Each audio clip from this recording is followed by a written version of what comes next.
जलसों में हो रही वीडियोग्राफी को लेकर आपने कहा कि अगर इससे बचना है तो कब्र में चले जाएं। सब नए नए जुमले लाते कहाँ से हैं आप? ये मेरा बयान कोई 4 साल पहले का है। अब कब्र में भी बचना मुमकिन नहीं, इसलिए अफगानिस्तान तबाह हुआ है मीडिया की बुनियाद पर, इराक तबाह हुआ है मीडिया की बुनियाद पर, लीबिया बर्बाद हुआ मीडिया की बुनियाद पर, आज फ़िलिस्तीन तबाह हो रहा है मीडिया की बुनियाद पर, मुल्क शाम तबाह हुआ मीडिया की बुनियाद पर। तो वो तो आवाम चुपके से बना लेती है, उसमें उनकी क्या गलती? अफसोस इस बात का है, आपके घर में कौन आता है?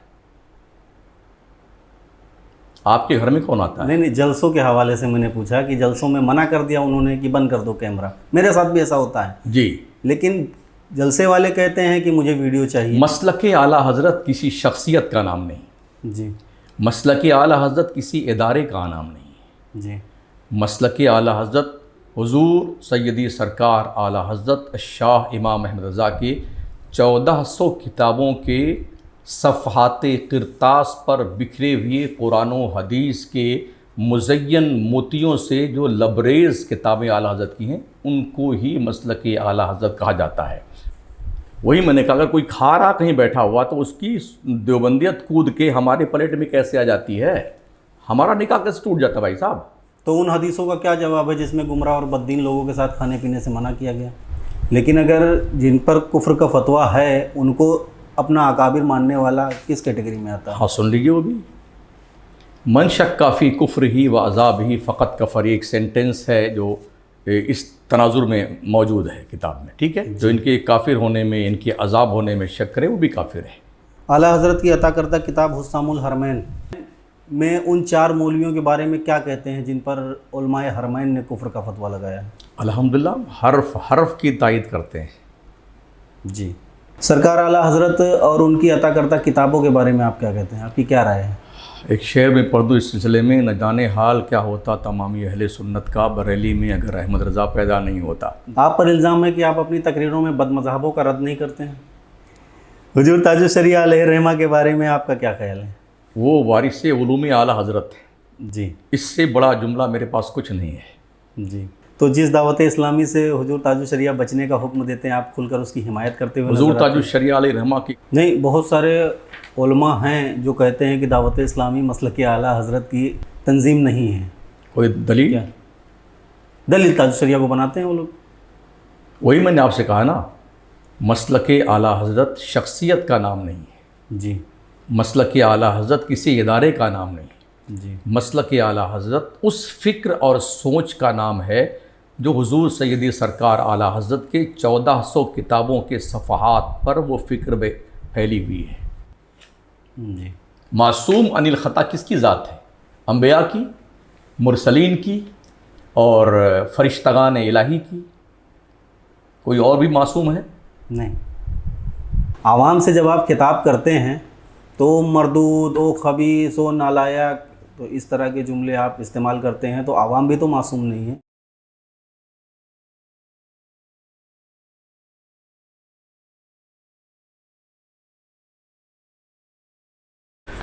अस्सलाम वालेकुम नाज़रीन, आप देख रहे हैं तौहीद नेटवर्क। इस वक्त अहले सुन्नत कई धड़ों में बटी हुई है। कोई कुछ कह रहा है, कोई कुछ कह रहा है। आवाम परेशान है कि हम किस ओर जाएं। इस सिलसिले में हमने एक प्रोग्राम चालू किया है जिसका नाम है ख़ास मुलाकात। ख़ास मुलाकात में आज मेरे साथ मौजूद हैं हज़रत अल्लामा मौलाना मुफ्ती शमसुद्दीन साहब क़िबला मकराना राजस्थान। हज़रत किसी तारुफ़ के मोहताज नहीं हैं, इन पर इल्ज़ामात लगते रहे हैं और काफ़ी बड़े बड़े उलमा इनसे घबराते हैं और काफ़ी लोग इनकी तायीद भी करते हैं, काफ़ी लोग मुखालफत भी करते हैं। तो कुछ सवालात लेकर मैं हज़रत की बारगाह में हाज़िर हुआ हूँ और इंशाअल्लाह मुझे उम्मीद है कि हज़रत बड़ी बेबाकी के साथ इसका जवाब देंगे। अस्सलाम वालेकुम हज़रत। वालेकुम अस्सलाम रहमतुल्लाहि व बरकातुहू। और खैरियत से हैं? अल्लाह की बड़ी मेहरबानी, उसके रसूल का करम। आप पर काफ़ी ज़्यादा इल्ज़ामात हैं और ये 4 पेज की जो फ़हरिस्त लेकर हाज़िर हुआ हूँ, ये आप पर कुछ सवालात हैं। इंशाअल्लाह मुझे उम्मीद है कि आप बड़ी बेबाकी से इसका जवाब देंगे। अल्लाह रब्बुल इज़्ज़त कुरान पाक में इरशाद फरमाता है कि जब इनसे कहा जाता है कि ज़मीन पर फसाद ना करो तो कहते हैं हम तो इस्लाह करने वाले हैं। देखो ये बिलाशुबा मुफसिद हैं। अल कुरान सूरह अल बकरा आयत नंबर 10-11। तल्ख लहज़े में इस्लाह करने का तरीका कहाँ तक दुरुस्त है हज़रत? नहमदुहु व नुसल्ली व नुसल्लिमु अला रसूलिहिल करीम, अम्मा बाद। फ़ाउज़ुबिल्लाहि मिनश्शैतानिर्रजीम बिस्मिल्लाहिर्रहमानिर्रहीम रब्बिश्रह ली सदरी वयस्सिर ली अमरी वहलुल उक़दतम मिन लिसानी यफ़क़हू क़ौली। सदक़ल्लाहुल अज़ीम। देखिए, तबलीग़ दीन के हवाले से तल्ख़ लहजा भी ज़रूरी है, नरम लहजा भी ज़रूरी है।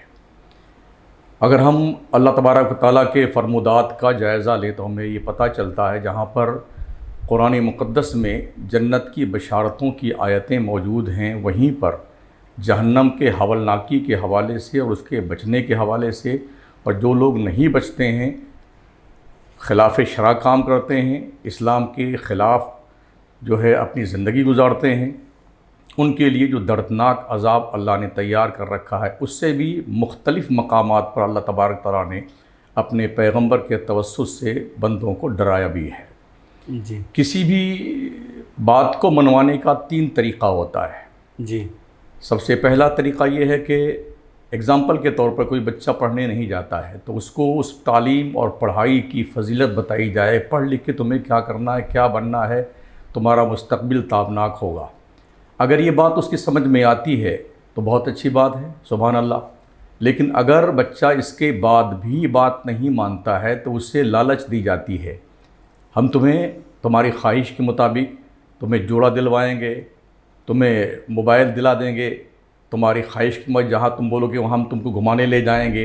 ये हुआ लालच देना। जी और अगर इस पर भी बच्चा नहीं मानता तो माँ बाप का तीसरा ऑप्शन होता है डंडा। जी कि अगर अब नहीं मानता है तो हमने भी देखा है और आप भी सब देखते हैं कि बच्चों को बाज़ाब्ता तौर पर मारते हुए भी, बच्चों को पकड़ करके चिल्ला रहा होता बच्चा, फिर भी मदरसा और स्कूल ला जाके लोगों ने छोड़ा है उसे जी पढ़ने के लिए।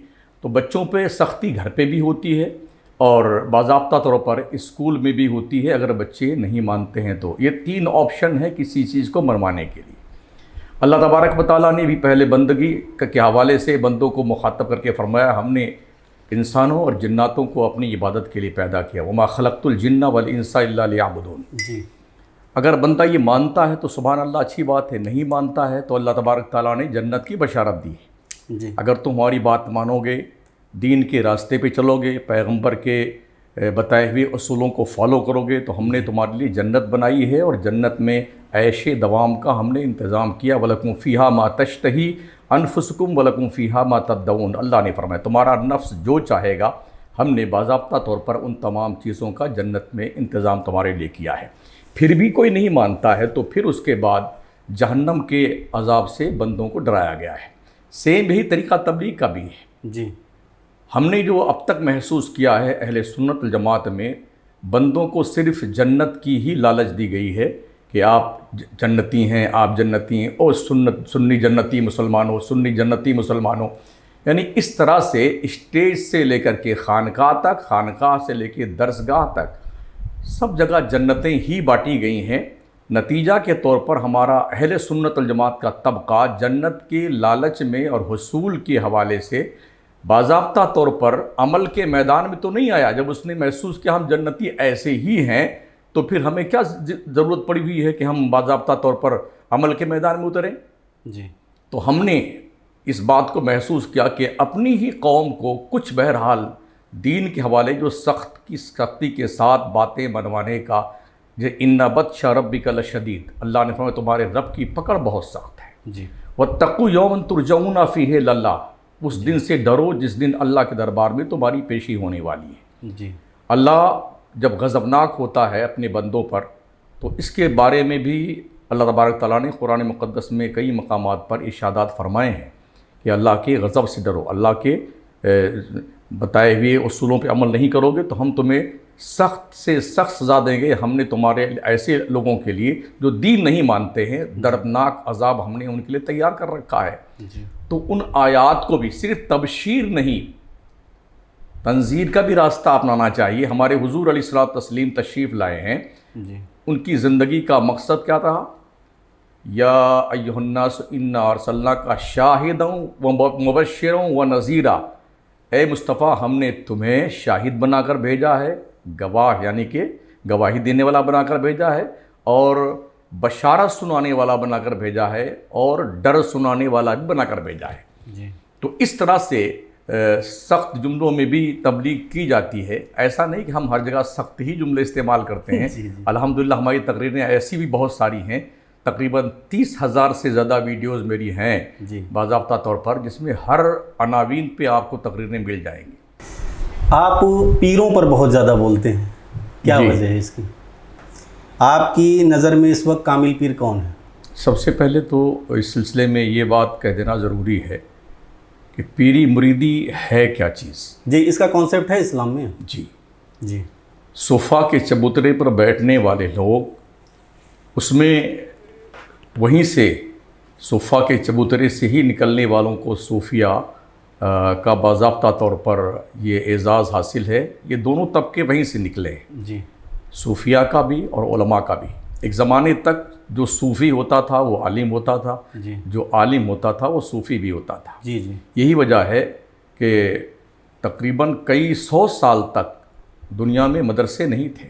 जी। बाज़ाब्ता तो जैसे आज मदरसे हैं ना, जो बुज़ुर्गों की खानकाहें होती थीं वो खानकाहें ही दरसगाहें होती थीं। जी। वहाँ खानकाहों में पढ़ाया भी जाता था और पिलाया भी जाता था। जी। ठीक है ना।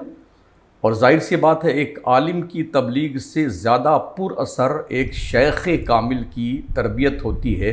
एक आलिम जो कई साल में कोई बात नहीं समझा सकता है किसी को, एक शेख कामिल जो अल्लाह का महबूब बंदा होता है, वली होता है, पीर तरीक़त होता है, रहबर शरीयत होता है दीन के दायरे में, जी। वो शख्स जो है एक पल में वो बातें बंदे के दिल में उतार भी देता है, समझा भी देता है। जी। तो एक दौर तक एक कॉन्सेप्ट था और उस ज़माने तक लोग मुरीदों के पीछे नहीं भागते थे। जी।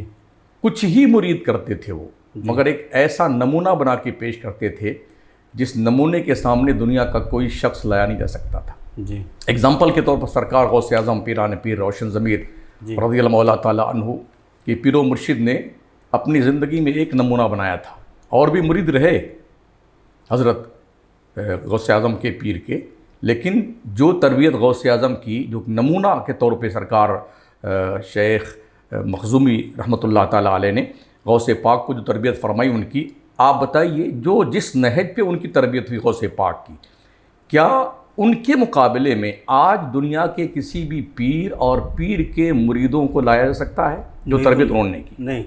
ऐसे ही सरकार शेख ख्वाजा उस्मान हारूनी रहमतुल्लाह ताला अलैह ने गरीब नवाज सरकार मोइन बेकसा ख्वाजा मोइनुद्दीन चिश्ती रज़ियल्लाहु ताला अन्हु जो तरबियत फरमाई, 20 साल तक ख्वाजा गरीब नवाज अपने पीर के साथ रहे, जहाँ पीर जाता वहीं मुरीद जाता। और 20 साल तरबियत फरमाने के बाद उसके बाद लेकर के मक्का गए अपने मुरीद को हज़रत ख्वाजा उस्मान हारूनी, और हतीम काबा में खड़े होकर के परनाले रहमत के नीचे फरमाया, बेटे मैं दुआ करने जा रहा हूँ तो ये आमीन बोलनी है। ख्वाजा उस्मान हारूनी ने अपने हाथ बुलंद किए परनाले रहमत के नीचे, अल्लाह उस्मान हारूनी अपने पूरी ज़िंदगी कमाई मोइनुद्दीन चिश्ती की शक्ल में लेके हाजिर हुआ, इसे कबूल कर ले।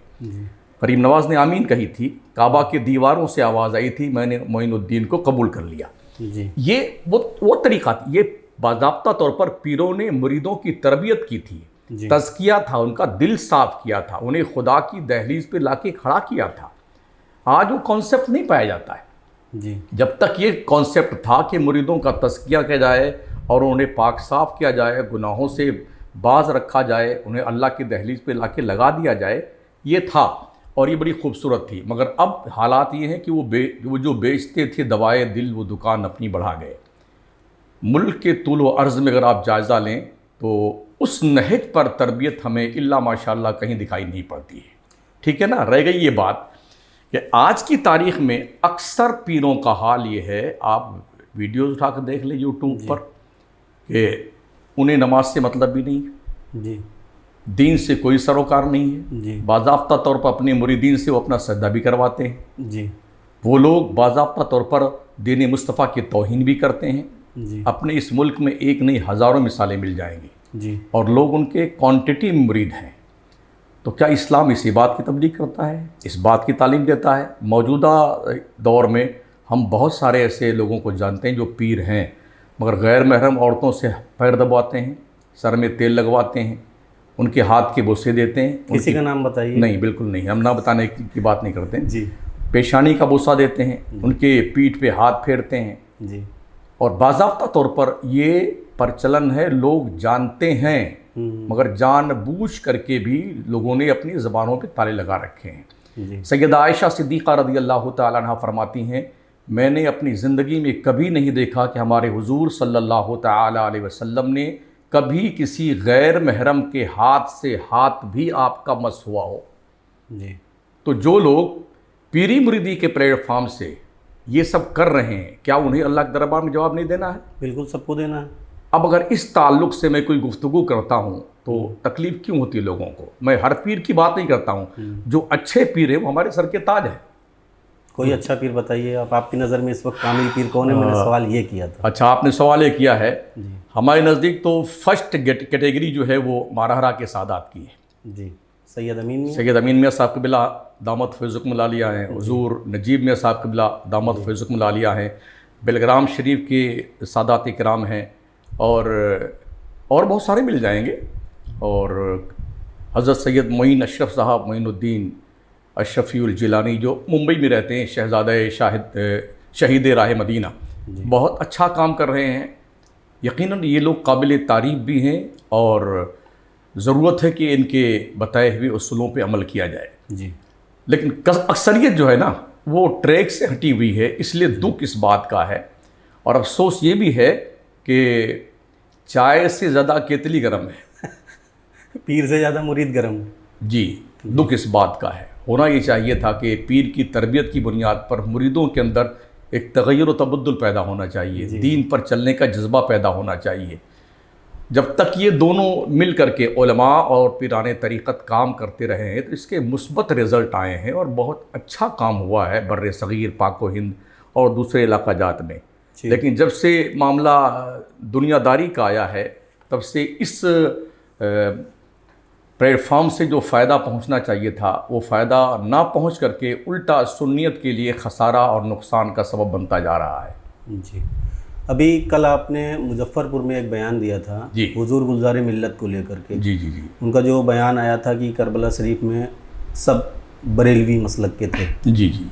तो उस पर आपने कहा कि पगलाया हुआ पीर, बुद्धू मियाँ, ये सब जुमले एक सादात के लिए क्या गवारा है? हाँ, बात बिल्कुल सही पूछी आपने। बहरहाल ये जो जुमले दो एक जुमले हमने हमारी ज़रिए से अदा हुए हैं, जी, ये जुमले अदा नहीं होने चाहिए, इसका मुझे भी एहसास है और एक सैयद के लिए भी मुझे नहीं इस्तेमाल करना चाहिए था, लेकिन वो जज्बात में निकल गए। मैं उन जुमलों से रुजू भी करता हूँ और जो तकलीफ़ हुई है उससे मैं माज़रत भी करता हूँ। मैं वो जुमले वापस लेता हूँ, लेकिन मेरा सवाल बाकी है। जी। मेरे सवाल का जवाब बहरहाल चाहिए मुझे, और मुझे ही नहीं, सैकड़ों लाखों करोड़ों सुन्नियों को चाहिए। और वो ये जी कि पूरी ज़िंदगी सरकार मुफ्ती आज़म हिंद रज़ियल्लाहु तआला अन्हु बरेलवी लफ्ज़ से अपनी बराअत का ऐलान करते रहे कि हमारा तारुफ बरेलवियत नहीं है, हमारा तारुफ मसलक आला हज़रत अहले सुन्नत वल जमात है। तो ये बरेलवी लफ्ज़ दिया किसने? वही मैं गुजारिश कर रहा हूँ, पहले आप बात सुन लें। हुज़ूर ताजुश शरिया अलैहि रहमा वारिस उलूम आला हज़रत, उन्होंने पूरी ज़िंदगी इसकी मुखालफत की जी, और बाज़ाब्ता फरमाया आपने कि दुश्मनों को का दिया हुआ एक जो है लफ्ज़ है बरेलवी, जी, हमारे दुश्मनों का, लिहाजा हमारा तारुफ जो है बरेलवी से ना करवाया जाए बल्कि अहले सुन्नत वल जमात और जिसको मसलक आला हज़रत कहा जाता है, इस हैसियत से हमारा तारुफ किया जाए। चुनांचे एक मरदूद शख्स जिसने अल बरेलविया नामी एक किताब लिखी है हमारे अहले सुन्नत वल जमात के ख़िलाफ़, आला हज़रत के ख़िलाफ़, उसके जवाब में रद्द बरेलविया सरकार ताजुश शरिया अलैहि रहमा ने लिखा, उसमें बाज़ाब्ता इसका आपने इजहार फरमाया है जी, कि बरेलवी कोई मसलक नहीं है, ये दुश्मनों का दिया हुआ लफ्ज़ है। अफसोस ये है कि हमने इसे एक्सेप्ट कर लिया है। हमारे करीम आका सल्लल्लाहु तआला अलैहि वसल्लम ने क्या फरमाया था, हमारी उम्मत में 73 फ़िरक़े होंगे, 72 जहन्नम में जाएंगे, एक ही फ़िरक़ा जन्नत में जाएगा, वो गिरोह वहिया अहलुस सुन्नत वल जमा मा अना अलैहि व अस्हाबी, जिस पर मैं हूँ और मेरे सहाबा हैं, उस तरीक़े पे चलने वाला जो होगा वो जन्नत में जाएगा। उसकी वजाहत और सरकार इस्लाम ने फरमाई वह अहलुस सुन्नत वल जमा, वह अहले सुन्नत वल जमात है। तो हमारा इंट्रोडक्शन तो अहले सुन्नत जमात के हवाले से होना चाहिए, जिसको गुज़िश्ता 70-75 साल के अंदर हमने मसलक आला हज़रत से अपना तारुफ करवाया है। और इस एंगल से ये मसलक वही मसलक है जो सहाबा का है, ताबईन का है, तबई ताबईन का है, अइम्मे मुज्तहिदीन का है, बुजुर्गान दीन का है, करबला वालों का है, गौसे आज़म का है, गरीब नवाज़ का है, मखदूम अशरफ जहांगीर समदानी का है। अब तक हमने बर्र सग़ीर पाक व हिंद में ये प्रचार प्रसार किया कि मसलकी आला हज़रत जो है वो सहाबा, ताबईन, बुजुर्गान दीन, उनका जो मसलक था वही मसलक है। बड़ी मुश्किल से हम दुनिया को ये बावर कराने में किसी हद तक कामयाब हुए जी कि मसलकी आला हज़रत कोई नया मसलक नहीं है। अब इस एंगल से कि अगर हम इस बात को मान लेते हैं जो हज़रत पीर गुलजार मियाँ साहब ने फरमाया कि करबला वाले सब बरेलवी थे, जी मसलकी आला हज़रत के पाबंद थे। जितनी जंगें हुई हैं, जंगें मतलब बदरो, ओहदो, हुनैनो, खंदक, ये सब जंगें हुई हैं, जी जितने लोग शामिल थे सब बरेलवी, जी यही कहा है हज़रत ने, ठीक है ना। तो उनका अकीदे के ताल्लुक से सुन वो था लीजिए, ना। पहले बात सुन लीजिए। जी हुजूर सल्लल्लाहु तआला अलैहि वसल्लम उन जंगों में शामिल थे, क्या बरेलवी थे वो? सहाबा जंगों में शामिल थे, क्या बरेलवी थे वो? ताबईन जंगों में शामिल थे, क्या बरेलवी थे वो? ये एक इस्तिलाह है जो आज के कोई 70 साल पहले हमारी कौम ने जो है अहले सुन्नत जमात का दूसरा नाम यानी कि मसलकी आला हज़रत, इससे हमने अपना तारुफ करवाया। लेकिन जब हुजूर ताजुश शरिया सरकार मुफ्ती आज़म हिंद इससे सख्ती से मना कर रहे हैं बरेलवी लफ्ज़ से, तो आखिरकार क्या ये कहा जाए हज़रत मोहम्मद मुस्तफ़ा सल्लल्लाहु अलैहि वसल्लम बरेलवी थे? हज़रत अबू सिद्दीक़ रज़ी अल्लाह तआला अन्हु बरेलवी? हज़रत उमर फ़ारूक आज़म रज़ी अल्लाह अन्हु बरेलवी? हम ये क्यों कहते हैं कि जो हमारा अक़ीदा यानी वो मतबू हमारे हैं, हम उनके ताबे हैं, आला हज़रत उनके ताबे हैं, ना कि ये सरकारी दो आलम सल्लल्लाहु अलैहि वसल्लम, सहाबा, ताबईन, तबे ताबईन, गौसे आज़म, सरकार गरीब नवाज, वो हम हमारे मसलक के ताबे नहीं हैं, हम उनके ताबे हैं। तो जो ये कहा जाता है जो सहाबा का मसलक था वही मसलक आला हज़रत है, जो रसूलुल्लाह सल्लल्लाहु अलैहि वसल्लम हमें दीन दे करके गए वही मसलक आला हज़रत है, तो इसको क्या कहा जाए? तो वही तो हम कह रहे हैं ना, अहले सुन्नत वल जमात से हमारा इंट्रोडक्शन है। जी देवबंदियों ने यही फ़ायदा उठाया ना, दुनिया के नक्शे पे हमारा तारुफ अहले सुन्नत वल जमात से जो था उसे काट करके अल बरेलवी यानी ये नया मसलक है, इस हैसियत से हमारा इंट्रोडक्शन करवाया है, जिससे हम पूरे मुल्क में नहीं पूरी दुनिया में बदनाम हमको किया गया। जी अब हम किस को समझाएंगे कि ये सब बरेलवी थे? हुजूर सल्लल्लाहु अलैहि वसल्लम, बदरो, ओहदो, हुनैनो, खंदक के सारे सहाबा, सारे मुजाहिदीन, गौस पाक, करबला वाले, किस को समझाएंगे? ये तो बाज़ाब्ता तौर पर हमने गैरों के और हथियार दे दिया है। अब हमारी पूरी नस्ल क़यामत तक यही समझाती रहेगी और बिल्कुल नाकाम रहेगी ये समझाने में कि ये बरेलवी थे, अगर इसका कोई ऑप्शन है। जब आला हज़रत ने कहीं बरेलवी लिखा अपने आप को, सरकार मुफ्ती आज़म ज़िंदगी में अपने इसकी मुखालफत करते रहे, सरकार ताजुश शरिया मुखालफत करते रहे, तो फिर क्यों इसे यहाँ पर लाके जोड़ा जाता है? तो जो लिखा जाता है इमाम अहमद रज़ा फ़ाज़िल बरेलवी, बरेलवी की हैसियत से आप फैज़ाबाद के तो आपको फैज़ाबादी लिखा जाएगा, जी हम मकराना से रहते हैं हमें मकरानवी लिखा जाता है, जी। ये आय निस्बती है। आला हज़रत बरेली शरीफ के थे इसलिए बरेलवी लिखा जाता है। जी आप किस पीर से मुरीद हैं?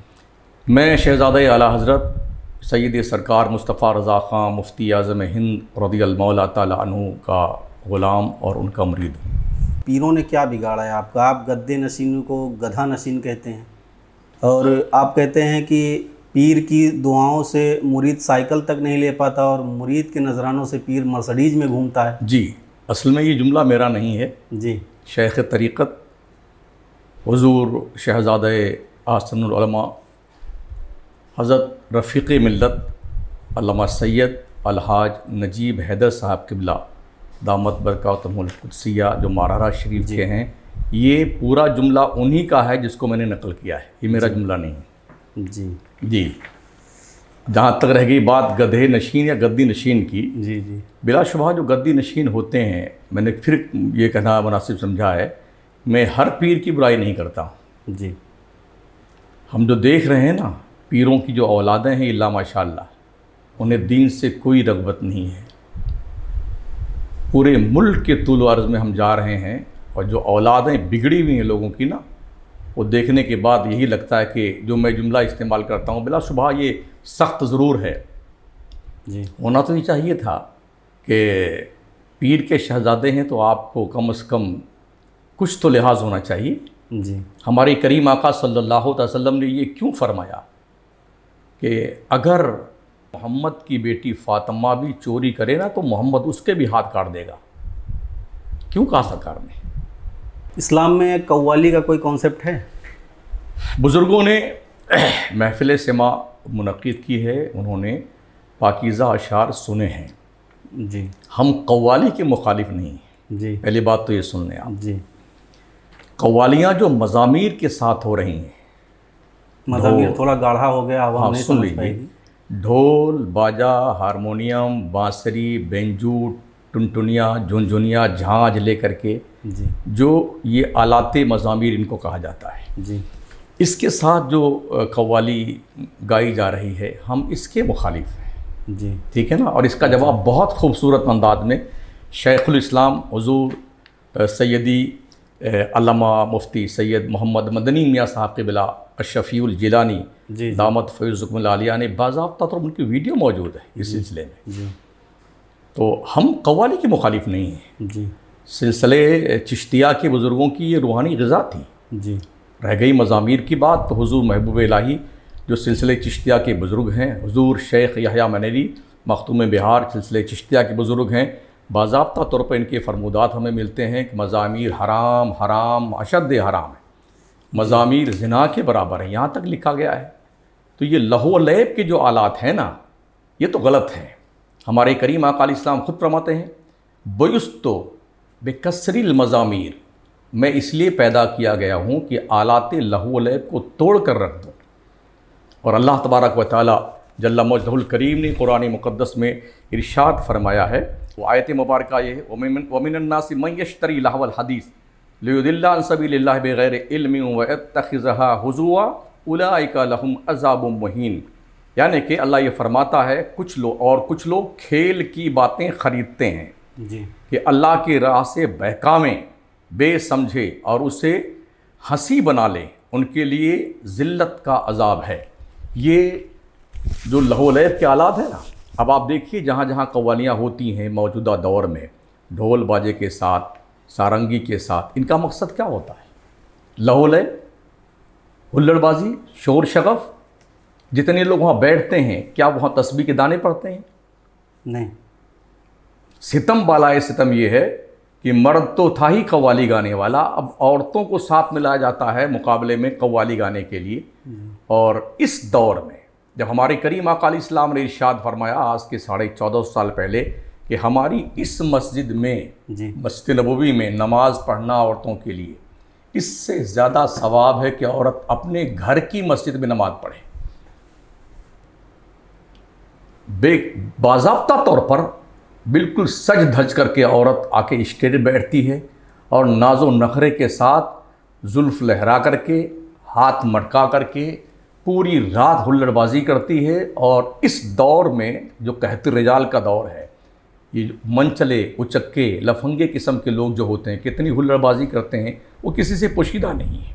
सही, ठीक है। एक वली के आस्थाने पर इस तरह से, वो भी अल्लाह वालों के मज़ार पर, जिन्होंने पूरी ज़िंदगी अल्लाह की रज़ा के लिए वक्फ़ किया, गुनाहों से दूर रहे, उनके मज़ारात पर ये तूफ़ान बदतमीज़ी। अफसोस ये है कि सुन्नियत के प्लेटफार्म से सब कुछ हो रहा है। जो सही मानों में सिमा है, उस सिमा के हवाले से भी शर्तें हैं, इमाम गज़ाली ने दर्ज फरमाई हैं, जो बग़ैर ढोल बाजे के ना, वो जो कव्वाली बुज़ुर्गों ने सुनी है, उसकी भी शर्तें हैं कि कौन सुन सकता है, जो अहल है वो सुन सकता है, ना अहल नहीं जी। और ये तो बाज़ाब्ता तौर पर, मतलब नफ्स को बाज़ाब्ता तौर पर अफरोख्ता करने के लिए, लोगों को बुराइयों की तरफ राग़िब करने के सारे काम हो रहे हैं मज़ारों पे। सही हदीस सुनाकर तकरीर करना कैसा है? मैं समझता हूँ कि अगर ऐसा हो तो सुभान अल्लाह, बहुत अच्छी बात है। इसलिए मेरी तो अपनी यही राय है कि जो उलमा खिताब के लिए बुलाए जाएं, उन्हें उन्वान दिया जाए जी, और उन्वान के साथ उनका वक्त भी मुतय्यन किया जाए कि आपको इतने मिनट बोलना है, इस उन्वान पे आप तैयारी करके आएँ तकरीर करने के लिए। एंटीना मत घुमाइए आने के बाद, इसलिए कि आज की तारीख में 2, 3, 4 तकरीरें याद करके पूरे हिंदुस्तान में सिर्फ तकरीरें हो रही हैं। जिस दिन ये तरीक़ा अपना लिया जाएगा तो वही लोग मैदान खिताबत में रहेंगे जो मेहनत करते हैं और कौम को कुछ देना चाहते हैं। मज़ीद ये कि जो ये पोस्टर में 5-6 लाइन में अलकाब व आताब लिखे जाते हैं ना जी, ख़तीब एशिया यूरोप और ख़तीब बंगाल, ख़तीब कब्रिस्तान और पाकिस्तान, अभी आसमान से नाजिल हुए तूफ़ान और वगैरह वगैरह, यानी 4 लाइन के बाद पढ़ते पढ़ते आदमी थक जाता कि हज़रत का नाम इसमें कौन सा है। जी, 2 जुमले में नाम लिखा जाए उनका। जी हाँ, तिरमिज़ी शरीफ की एक हदीस है जिसने एक बार सुभान अल्लाह कहा, अल्लाह उसके नाम का जन्नत में एक दरख्त लगा देता है। जी, और आप अपनी तकरीर में उसका मजाक उड़ाते हैं, कहते हैं अल्लाह कसम मौलवियों, जन्नत तुम्हारे बाप की है, इतने कूटे जाओगे दिमाग ठिकाने आ जाएगा। जी, बिलाशुबहा दरख्त लगाया जाएगा, हदीस पर हमारा ईमान है अल्हम्दुलिल्लाह। जी, आप उसका मजाक उड़ाते हैं? ना, बिल्कुल नहीं।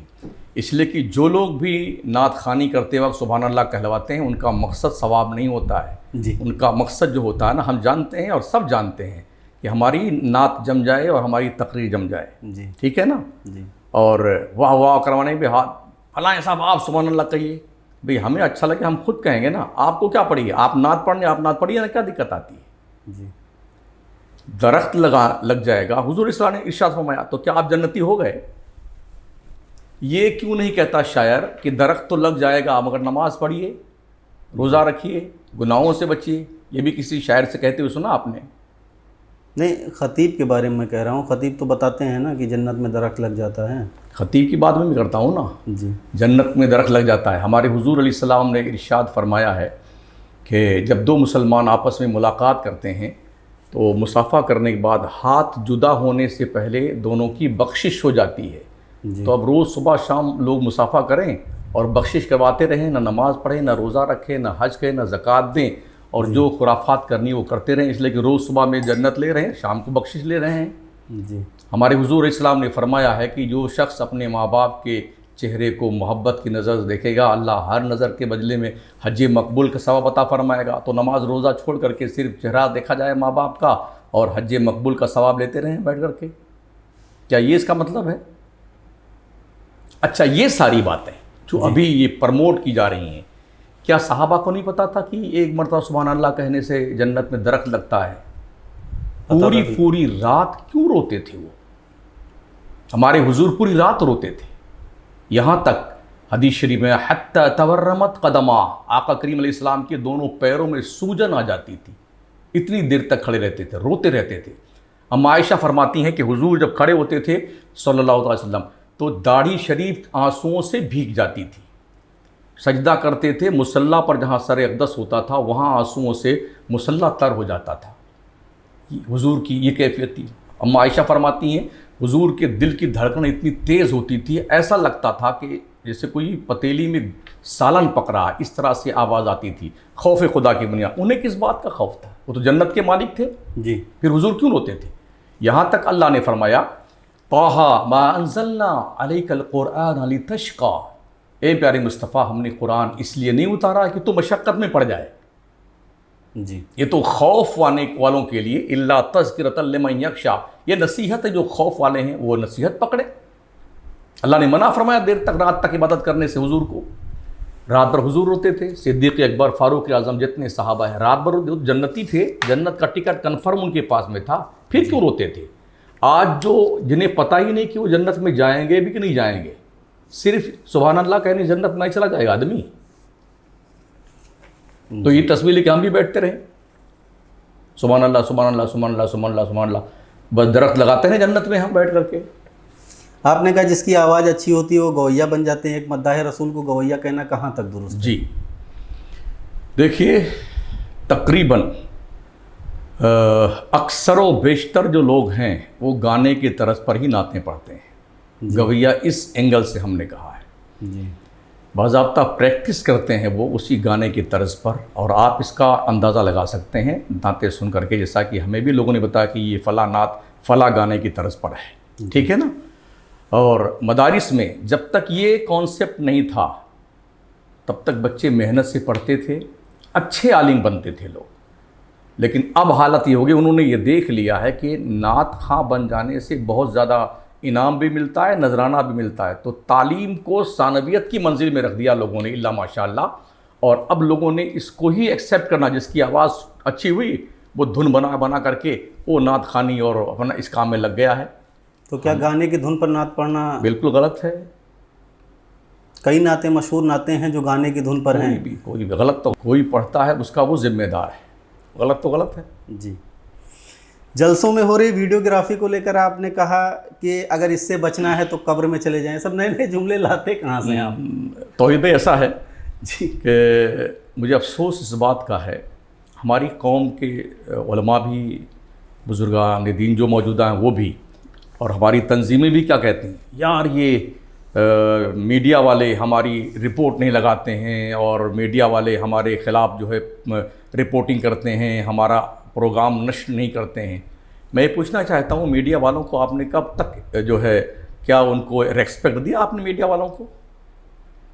ये तवक्को तो आप रखते हैं ना। आज अफ़गानिस्तान तबाह हुआ है मीडिया की बुनियाद पर, इराक़ तबाह हुआ है मीडिया की बुनियाद पर, लीबिया बर्बाद हुआ मीडिया की बुनियाद पर, आज फ़िलिस्तीन तबाह हो रहा है मीडिया की बुनियाद पर, मुल्क शाम तबाह हुआ मीडिया की बुनियाद पर। भारत में जो हमारी दुर्दशा है, जो तबाही आई है, वो भी मीडिया की बुनियाद पर। आप मुझे बताएं, स्टेट लेवल पर कोई एक मुस्तकिल लिटरेचर, कोई अखबार मुसलमानों का है? वही मैं पूछने वाला था आपसे। फिर आप क्या वजह है इसकी क्या वजह मैं है? पूछना, फिर आप शिकवा करने का हक क्या रखते हैं कि जो है मीडिया वाले हमारी खबर नहीं छापते हैं? कौन होते हैं आप? भी आप उन्हें बुलाइए ना। इस वीडियोग्राफी से आज की तारीख में जो मैंने जुमला इस्तेमाल किया ना, ये कब्र ही एक जगह है जहां बचा जा सकता। मगर अब ये मेरा बयान कोई 4 साल पहले का है, अब कब्र में भी बचना मुमकिन नहीं, इसलिए कि बेटा मुंबई में है या दुबई में कहीं सऊदी में है तो बाज़ाब्ता वो कब्र में लिटाने के बाद अब्बा हुजूर और अम्मी जान की ज़ियारत करवाई जाती वीडियो से। क्या करेंगे आप उसके लिए? ये दुरुस्त है?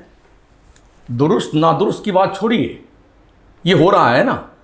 मज़ीद ये बड़े बड़े शहरों में जितनी मस्जिदें हैं, सारे मस्जिदों में बाज़ाब्ता तौर पर कैमरे लग गए हैं जी।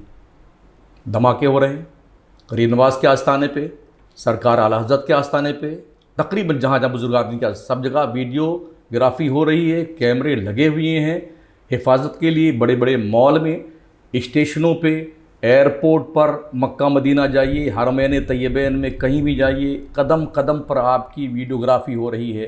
कहाँ आप बच सकते हैं? उस पर तुरफा तमाशाइए। जितने लोग आज की तारीख में वीडियो की मुखालफत करते हैं जी, आप वीडियो के हवाले से नेटवर्क पे आइए और सर्च कीजिए यूट्यूब, उनका नाम लेकर के जी, सैकड़ों की तादाद में उन हज़रत की वीडियो मिल जाएंगी, खिताब फरमाते हुए, गुफ्तगू फरमाते हुए, खाना खाते हुए, मुरीदों और मुरीदा के बीच बैठ के गुफ्तगू फरमाते हुए, सारा काम हो रहा है। तो वो तो आवाम चुपके से बना लेती है, उसमें उनकी क्या गलती है? अफसोस इस बात का है, आपके घर में कौन आता है? आपके घर में कौन आता है? नहीं, जलसों के हवाले से मैंने पूछा कि जलसों में मना कर दिया उन्होंने कि बंद कर दो कैमरा। मेरे साथ भी ऐसा होता है जी, लेकिन जलसे वाले कहते हैं कि मुझे वीडियो चाहिए। अभी कितने उलमा का बयान भी आया है जी, कि ये जायज़ है, इस बुनियाद पर इसकी इजाज़त होनी है वीडियोग्राफी की। जी, और इसलिए भी कि हमारे प्रोग्रामात में जो तकरीरें होती हैं, अगर हम उसको महफूज नहीं रखेंगे तो कल को कोई शख्स इल्ज़ाम लगा सकता है कि आपने अपने प्रोग्राम में, जलसे में देश के ख़िलाफ़ टिप्पणी की है, देश के संविधान के ख़िलाफ़ कुछ बोला है, तो वो प्रूफ हमारे पास रहनी चाहिए। भाई हम देशद्रोही नहीं हैं। जी, इसलिए कि जब भी हमारे मुल्क के सालमियत पे हमला होता, पाकिस्तान या कोई भी, तो हम बड़ी शदीद अंदाज में उसकी मजम्मत करते हैं। जैसे भी बाज़ाब्ता कश्मीर में ज़ालिमों ने हमला किया हमारे मुल्क के लोगों पर, 26 आदमी मारे गए, 15 मुसलमान थे, 16 बिरादरान वतन थे। हमारे दिल पर ये खंजर चुभता है, हम शदीद मजम्मत करते हैं। लेकिन अफसोस इस बात का है, हम मजम्मत कब तक करते रहेंगे? इसके बारे में हमारे देश की हुकूमत कोई मुस्तहकम कार्रवाई क्यों नहीं करती है कि हमारे सैलानियों पर जो कहीं घूमने जाते हैं, तफरीह करने जाते हैं, तो उन पर अटैक बार बार हो रहा। पुलवामा का अटैक हुआ, उससे पहले एयरबेस पे हमला हुआ, फिर ये हमला हुआ। इसके तह तक पहुंच करके इसका निष्कर्ष निकालने के बाद उस मुल्क के ख़िलाफ़ जहाँ के लोग हमारे मुल्क पर अटैक करते हैं, हमने क्या एक्शन लिया है? बहुत कायरता आई, बहुत बड़ा जुल्म हमारे देश पर बिल्कुल हमारे मुल्क के पीठ में खंजर मारा गया हमला करके। जी। इसका मुंहतोड़ जवाब दिया जाना चाहिए। तो उसकी तो हर कोई मजम्मत कर रहा मजम्मत ना। जी। क्या बात है। सुलह कुल्ली किसे कहते हैं? हाँ, हम जिसको समझते हैं सुलह कुल्ली, हमारे नज़दीक जी। जो 73 फ़िरके हैं हुजूर इस्लाम ने बयान फरमाए हैं, जी। 73 सारे फ़िरकों को सही मानने वाला सुलह कुल्ली कहा जाता है। जी। ठीक है ना, कि सब सही है, उसी को सुलह कुल्ली। जी। क्या दीन को सुलह कुल्लियत से कोई खतरा है? जी, दीन को सुलह कुल्लियत से कोई खतरा है? पहली बात तो ये पोजीशन क्लियर होना चाहिए, क्या जिसे आज सुलह कुल्ली कहा जाता है क्या सबको वो सही मानता है? जी। पहली बात ये इस ताल्लुक़ से ये भी समझ लें, मसलक आला हज़रत किसी शख्सियत का नाम नहीं। जी। मसलक आला हज़रत किसी इदारे का नाम नहीं। जी। मसलक आला हज़रत हुजूर सैयदी सरकार आला हज़रत शाह इमाम अहमद रज़ा की 1400 किताबों के सफ़हाते किरतास पर बिखरे हुए कुरान व हदीस के मुज़य्यन मोतियों से जो लबरेज़ किताबें आला हज़रत की हैं, उनको ही मसलक आला हज़रत कहा जाता है। और इस ताल्लुक़ सरकार आला हज़रत ने खुद फरमाया, मेरा मसलक व मशरब वही है जो मेरी किताबों से ज़ाहिर है। जी। अब मैं कहूँ भाई मैंने आपके बारे में कुछ कह दिया तो आपको मानना तो मसलक नहीं है ना। जी। अगर हम इसको नेगलेक्ट करें जो मसलक आला हज़रत है, तो हमें आप मसलक आला हज़रत के बागी कह सकते हैं। जी। लेकिन अगर हम किसी शख्स वाहिद को, जैसा कि हो रहा है, लोग तैयार बैठे हैं कलम लिए कि किसको सुलह कुल्ली लिखा जाए, किसको मसलक का बागी लिखा जाए और किसको दीन से खारिज किया जाए। आला हज़रत सरकार इमाम अहमद रज़ा ने जब कुफ्र का फतवा लगाया था अकाबिर दयाबना पर, जी, जो मलायन अरबा हैं, जी, क्या यूं ही लगा दिया था? नहीं, रिसर्च किया था, पढ़ा था उनकी किताबें। हज़रत ने फरमाया अगर कमज़ोर से कमज़ोर पहलू भी ईमान का निकलता है, जी, 100 पहलू निकाले जाएं, तब भी हम उसके कुफ्र की तरफ नहीं जाएंगे, ईमान की ही तावील करेंगे। जब ईमान का कोई एक पहलू नहीं निकला तब आला हज़रत सरकार ने उन पर कुफ्र का फतवा लगाया, आपने भी और उलमाए हरमैन तय्यबैन ने भी लगाया कुफ्र फतवा। आप पर इल्ज़ाम है कि आप सुलह कुल्लियत को बढ़ावा देते हैं, कहाँ तक दुरुस्त है? कोई एक रेफरेंस होना चाहिए मेरे हवाले से कि मैंने कहाँ बता रहा हूँ। हाँ बताइए। आप कहते हैं कि वहाबी के साथ खाने से कोई वहाबी नहीं होता और ना ही वहाबियत कूद कर आपके प्लेट में आ जाती है। क्या ये अंदाज़ सुलह कुल्लियत को बढ़ावा देने वाला नहीं है? हाँ सुन लीजिए, जिस तनाजुर मेरी गुफ्तगू हुई है उसका पस मंज़र समझ लें। कुछ इलाके हैं जिनका हम नाम नहीं लेंगे, अगर किसी के यहाँ दावत में जाने या अनजाने में कोई एक वहाबी पहुँच जाता है तो जितने लोग होते हैं उस दावत में शरीक, सबसे कलमा पढ़वाया जाता है, सबका निकाह पढ़वाया जाता है। क्यों भाई साहब? हमने कभी नहीं कहा कि आप जो है वहाबी और देवबंदी के साथ खाना खाइए और पानी पीजिए या उनके साथ रिश्तेदारी कीजिए, ऐसा कोई हमारा बयान है बताइए आप। वही मैंने कहा अगर कोई खा रहा कहीं बैठा हुआ तो उसकी देवबंदियत कूद के हमारे प्लेट में कैसे आ जाती है? हमारा निकाह कैसे टूट जाता है भाई साहब? क्या हमने उसे बुलाया है? साहिब खाना से मुतालबा कीजिए, या जिसने बुलाया है, बुलाया भी है कि नहीं बुलाया, खुद ब खुद आ गया है वो, ऐसा भी हो रहा है जी। तो क्या करेंगे उसके लिए? आप तो सबका निकाह पढ़वाएंगे? ये हो रहा है।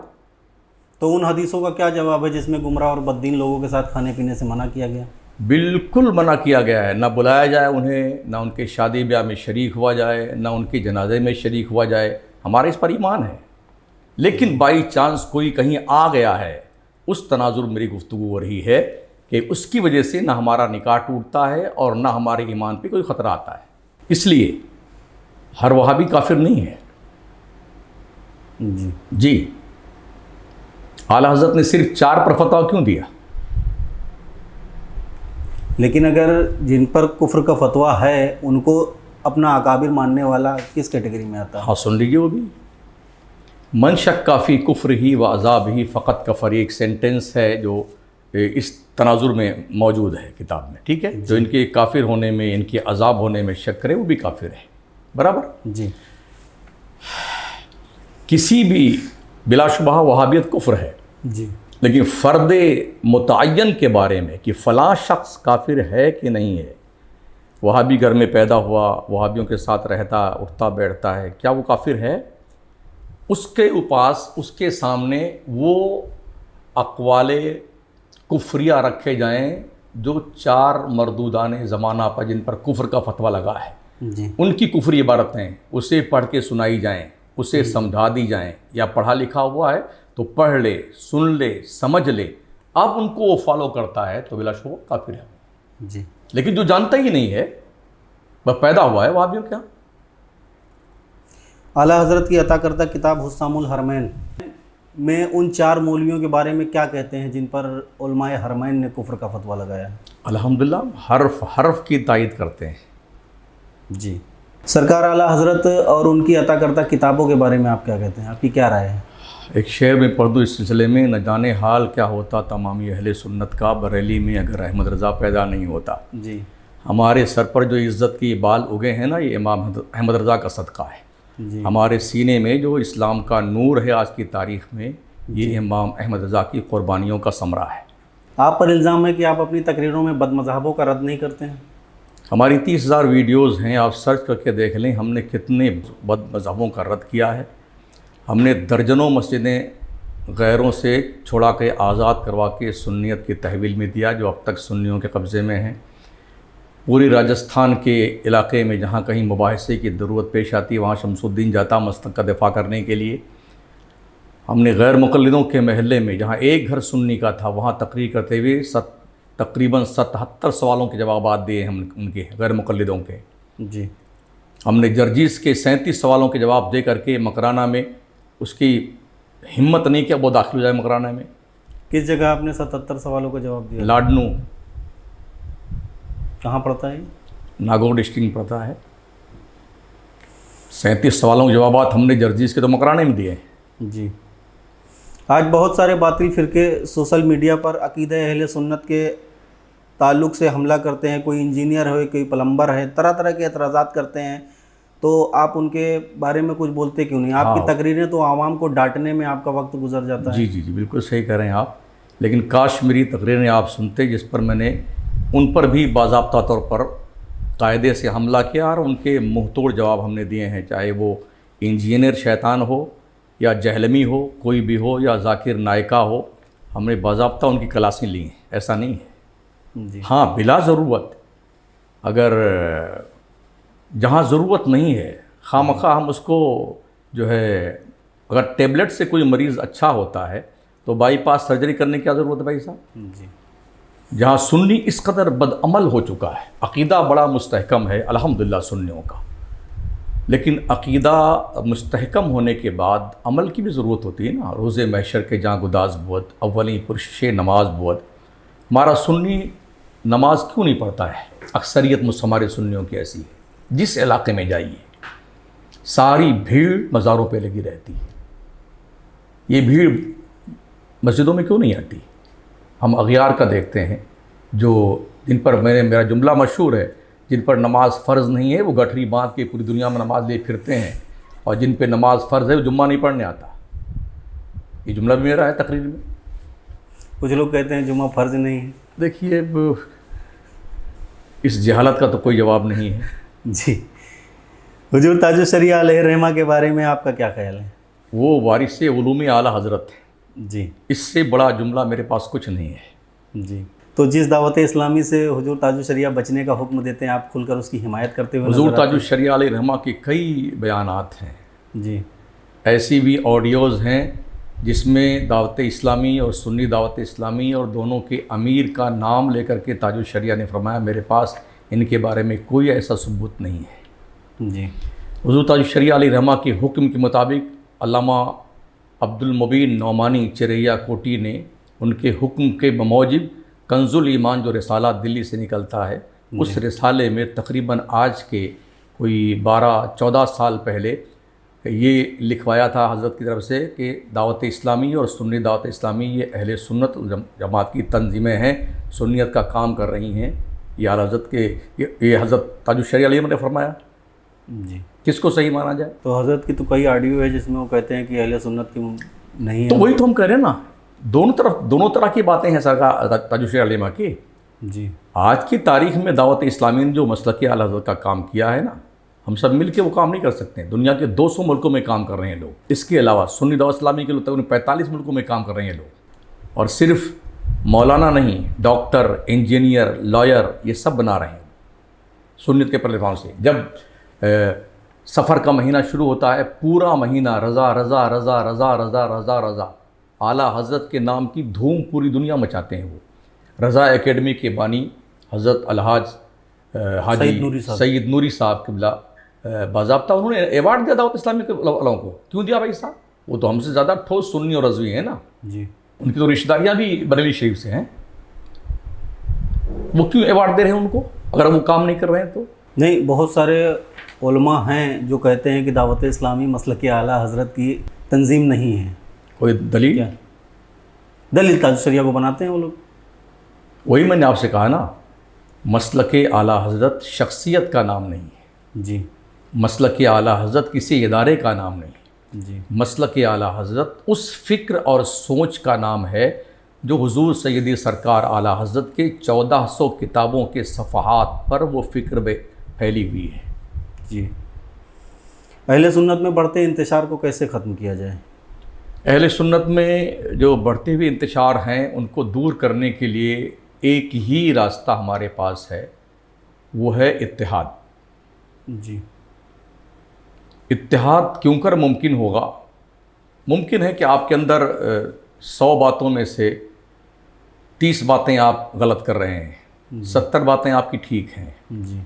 तो आपकी 70 बातों का प्रचार प्रसार हमें करने का हुक्म है, ना कि उन 30 बातों का जिसमें आप फॉल्ट हैं। जी। हमें यही किताबों में मिलता है कि जिसके आमाल में अच्छाइयाँ ज़्यादा है ना, अच्छाइयों को प्रमोट कीजिए ना, आप बुराइयों पर तवज्जो क्यों करते हैं? ऐसा शख्स कोई धुला हुआ जो दूध से हो, नबियों और रसूलों के बाद मुझे बता दे। जी। मासूम अनिल ख़ता किसकी ज़ात है? अंबिया की, मुरसलीन की और फरिश्तगान इलाही की। कोई और भी मासूम है? नहीं।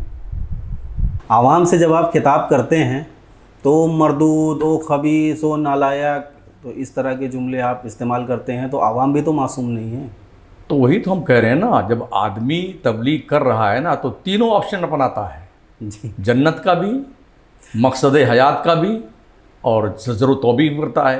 क्या ख्याल है आपका, एक बाप अपने बेटे को किसी जुर्म की बुनियाद पे थप्पड़ मारता है तो क्या वो जुल्म कर रहा है? तो आप डायरेक्ट तीसरा ही अपना। हम मार नहीं सकते, हम मारते नहीं कौम को। जी। कह तो सकते हैं ना, ईमान के कितने दर्जे हैं? 3 है ना। 3 दर्जे हैं। जी। पहला दर्जा ये है कि अगर आपके पास ताकत है तो ताकत से गुनाहों को रोकिए। जी। ये ईमान का सबसे पावरफुल दर्जा है। जी। अगर आप ताकत से गुनाह नहीं रोक सकते हैं तो आप कम अज़ कम मुंह से तो बोलिए, उसकी शदीद मजम्मत कीजिए, मुखालफत कीजिए उसकी। ये ईमान का सेकेंड दर्जे का पहलू है, ठीक है ना। जी। ये भी नहीं कर सकते हैं आप तो दिल में उसे बुरा जानिए, लेकिन अभी ये नंबर तो नहीं आया है ना। सही। कम अज़ कम हम सख्त बोल करके कौम को, और इसके रिज़ल्ट अल्हम्दुलिल्लाह एक नहीं दर्जनों वहाबी हैं जिन्होंने सुन्नियत का रास्ता अपनाया हमारी तकरीर से। जी। हमारे कांटेक्ट में स्कूल और कॉलेज के वो बच्चे, स्टूडेंट जो बड़े बड़े जामियात में, यूनिवर्सिटी में पढ़ते हैं, वो हमसे राब्ते में रहते हैं। जब भी कोई बात उनके यहाँ कोई प्रोफेसर, कोई लेक्चरर जो दूसरे मकतब फ़िक्र का वो कुछ बात करता है तो उसका सवाल, उस सवाल का जवाब हमसे पूछते हैं वो। जी। अहले सुन्नत का आज तक कोई, मेरे नज़र में तो कोई बड़ा कॉलेज या स्कूल नहीं गुजरा। हम तो यही करें ना भाई साहब, हम मज़ारों से फुर्सत पाएंगे ना, कव्वाली से, ढोल से, ताज़िया से, बाजा से, अल्लम से और जी उर्स से, मेला लगाने से, तब कुछ करेंगे ना हम। आवाम उसमें पैसा नहीं खर्चा करना चाहती है। आवाम उसमें पैसा खर्चा करना चाहती है जिसमें उसका नाम हो। कव्वाली हो रही है, उसमें वो जाके पैसा लुटाया, 500 आदमी जमा है, उन्होंने देखा उसको, उसमें वो पैसा खर्चा करना चाहते हैं। अब इसी रंग को हमारे स्टूडियो पे लाया गया। एक शायर नात पढ़ता है, हाँ, जो भी करता है वो जी, तो मौलवी और मुफ्ती कहे जाए वाले लोग खड़े होकर उस पर नोट लुटाते हैं। ये मुजरा है क्या? नहीं ना। नाते रसूल की महफिल चल रही है, हुजूर की नात पढ़ी जा रही है, तो आप यूं इनाम दे सकते हैं जी, लेकिन आप उस पर नोट लुटाएं, ये कौन सी दानिशमंदी भाई साहब? ये तरीका तो पड़ोसी मुल्क से आया है। तो वही तो हमने इसको आयात क्यों किया? जी, क्या इस्लाम इस बात की इजाज़त देता है कि इस तरह से नोट लुटाया जाए? ये तो आप बताइए, क्या इसी कोई दीन में गुंजाइश है? बिल्कुल नहीं है। शराफत से दीजिए ना, क्या दिया। कुछ ऐसे भी हैं, गड्डी लेके आते हैं तो एक एक नोट यूँ पकड़ाते रहते हैं। एक बार अगर दे दोगे तुम्हारे हाथ लुंचे हो जाएंगे क्या? तो उसको एक बार दे दो। उसको कोई देखेगा नहीं ना कि दे रहे हैं। खिताबत और इमामत के अलावा आपका असल कारोबार क्या है? देखिए, हमारा बिजनेस है मार्बल का। ये दुनिया जानती है कि संगे मरमर अल्लाह ने दुनिया के नक्शे पे सिर्फ मकराने को दिया है, पर बल्कि दुनिया भर में कहीं संगे मरमर नहीं है। जी, मकराना का पत्थर 100% वहाँ के माल में कैल्शियम पाया जाता है। जी, आगरा का ताजमहल दुनिया का सबसे बड़ा अजूबा है, 1 नंबर पर। जी, ठीक है ना, उसमें कई क्वालिटी का माल लगा, मगर हर टुकड़ा मकराने का है। जी, शाहजहाँ बादशाह 2-3 बार मकराना आए, उन्होंने माइंस को सेलेक्ट करके वहाँ से पत्थर निकलवा कर यहाँ मंगवाया और फिर ताजमहल में लगवाया। उसको बाज़ाब्ता तौर पर पत्थर लगाया गया। जी, तो मकराने का माल ज़मीन के अंदर से निकलता है, 400-300 फीट नीचे से निकलता है। दुनिया का कोई माल जो निकलता पत्थर की शक्ल में, वो पहाड़ काट के निकाला जाता है। जी, और ये तो मुसल्लम सबूत है बाज़ाब्ता तौर पर। पूरी दुनिया का इंसान मानता है कि मकराने के पत्थर के मुकाबले कोई पत्थर नहीं। तो हमारा भी कारोबार वही है। शम्स मार्बल के नाम से हमारी फ़र्म है। हमारे बेटे मौलाना हामिद रज़ा रज़वी, नजमी और अहमद आरिफ रज़ा ये संभालते काम। किबला है, मेहराब है, मेंबर है, मज़ार है, जालियाँ, मीनार है, मार्बल सप्लाई है, फिटिंग कराई, ये काम हम करते हैं। अल्हम्दुलिल्लाह ये अल्लाह की मेहरबानी से रोज़ी रोटी चलती है। हलाल रोज़ी के हवाले से हम ये काम करते हैं। तो आप मकराना कैसे पहुँचे? आप तो रहने वाले गोंडा ज़िले के हैं। हाँ, तकरीबन 31 साल पहले वहाँ जाना हुआ। जी, जी। कैसे पहुँचे? किसी के ज़रिए पहुँचे या अपने आप? इत्तफाक से उस वक्त हम रदौली शरीफ दारुल उलूम मखदूमिया में थे, गए हुए थे। हज़रत अल्लामा अब्दुल मुस्तफ़ा साहब क़िबला हशमती। परसों मुलाकात हुई थी हज़रत। अच्छा अच्छा। तो हज़रत के हम मुलाकात करें, हम वहाँ पढ़ाए भी हैं मखदूमिया में जी, कुछ दिनों तक। तो वहाँ बैठे हुए थे तो मकराना के इस मस्जिद के ज़िम्मेदार लोग आए हुए थे, सेक्रेटरी और सदर वगैरह सब। जी, तो इसमें बात चली कि अगर आप चाहें तो चले जाएं वहाँ पर। हमने कहा ठीक है, देखते हैं। तो हज़रत ने फरमाया देख लीजिए करके आप। जी, तो अल्हम्दुलिल्लाह मैं गया अहमदाबाद, लौट के आया मकराना और एक आध वक्त की नमाज़ पढ़ाई हमने। तो लोगों ने वहाँ रख लिया कि नहीं ठीक है आप रहिए। 31 साल हो गए। अल्लाह का शुक्र है, हमने तकरीबन 250 से ज़्यादा हाफिज़ कारी आलिम उस शहर में बनाए हैं, दारुल बनाया है। और आज की तारीख़ में तकरीबन 35 मस्जिदें सुन्नियों की हैं मकराने में, अग़यार की भी हैं। लेकिन ये है कि किसी की देवबंदी और या वहाबी की हिम्मत नहीं कि वो नज़र से नज़र मिला सके हमसे। हज़रत ने मुझे एक वाक़या आपके हवाले से सुनाया था कि जब आप मकराना गए तो वहाँ पर चांद को लेकर कोई जी वो हुआ था जी कि चांद नहीं हुआ था, तो आपने नमाज़ पढ़ा दी। अगले दिन दूसरी जगह आप गए जहाँ पर चांद की तस्दीक हुई थी, दूसरे दिन तो वैसे भी हो जाती है ईद। तो आपसे वहाँ कहा कि आप तो कल नमाज़ पढ़ाए थे, तो आपने कहा था कि मैंने कल नमाज नहीं जनाजा पढ़ाया था। हाँ बिल्कुल ये कहा था। तो भाई लोगों ने क्या, वहाँ हमारे यहाँ एक कौमी जमात चलती है, जी, उसमें कोई आलिम नहीं। जी, तो उस वक्त क्या करते थे ये लोग कि चांद निकला नहीं निकला, हाथ खड़े करो कितने लोग ईद करना चाहते हो कल। जी, तो हम कैसे इसको मान लें? जी, तो लोगों ने बदमाशी करी और ये हुआ कि आप ऐलान कीजिए। मैंने कहा बिल्कुल ऐलान नहीं करेंगे हम, सबूत दीजिए। जी, हमने कहा जो एहतिकाफ में बैठे हुए थे आप लोग बैठे रहिए, उठिएगा मत यहाँ से। जी, और किसी ने अगर बेल बजा दी ना तो उसकी उंगली काट डालूंगा मैं। जी, हाँ, अब इनको पता चला कि अजमेर में उदयपुर से कोई गवाही आ रही है, तो ये वहाँ से पहुँचे अजमेर। तो उनकी हिमाकत देखिए कि उन्होंने उदयपुर जो सिर्फ कागज़ आया था उसी की फ़ोटोकॉपी इनको संभला दी। जी, जो शरई प्रक्रिया उसको पूरा नहीं किया, ये सब ले जाइए। अब ला करके मकराने में उस बुनियाद पर ऐलान कर दिया। अब हमारे ऊपर प्रेशर पड़ा फजर में कि आप नमाज़ पढ़ाइए वरना इंतशार होगा। हमने ठीक है भाई, हमारा रोज़ा है, जी, हमने ऐलान किया हमारा रोज़ा है। कहा पढ़ाइए नमाज, हमने आ जाओ जी, पढ़ाइए हमने नमाज। हमने 30 रोज़े पूरे किए। हमने फिर दूसरे दिन जो है अल्हम्दुलिल्लाह 250-300 आदमियों के लिए अपनी नमाज़ फिर से पढ़ाई, जो सही नमाज थी। फिर पूरे गांव के लोगों ने घेर लिया हमारे मस्जिद को के ऊपर, हमला कर दिया।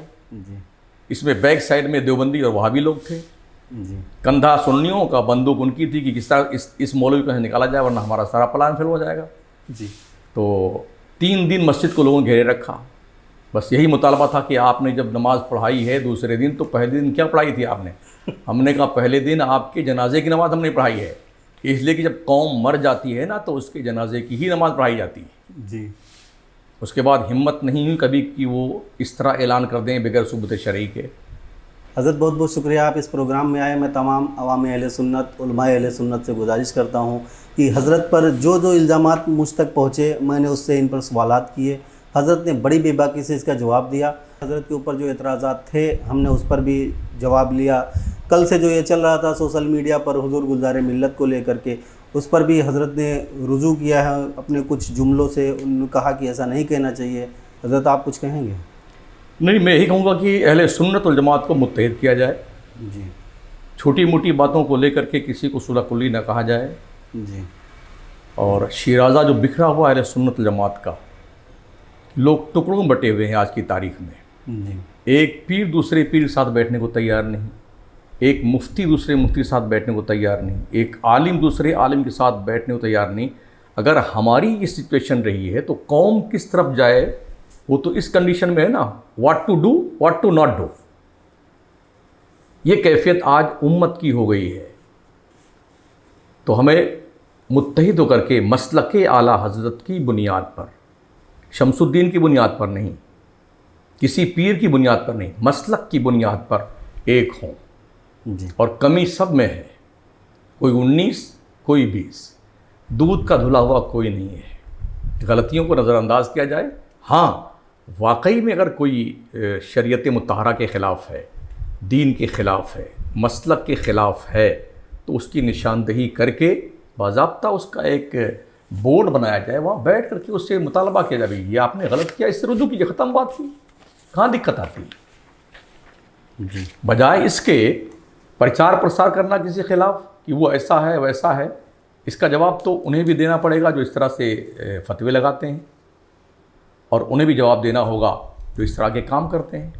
अल्लाह सबको अमल खैर की, अमल सालेह की अच्छी सोच और फ़िक्र की तौफ़ीक़ अता फ़रमाए, जो मसलक आला हज़रत की रूह से काफ़ी और शाफ़ी और वाफ़ी हो। जी, बहुत बहुत शुक्रिया हज़रत, आपने बड़ी बेबाकी से इसका जवाब दिया। मैं फिर मिलूँगा किसी प्रोग्राम में, तब तक के लिए अस्सलाम वालेकुम, अल्लाह हाफ़िज़। अस्सलाम वालेकुम रहमतुल्लाहि व बरकातुहू।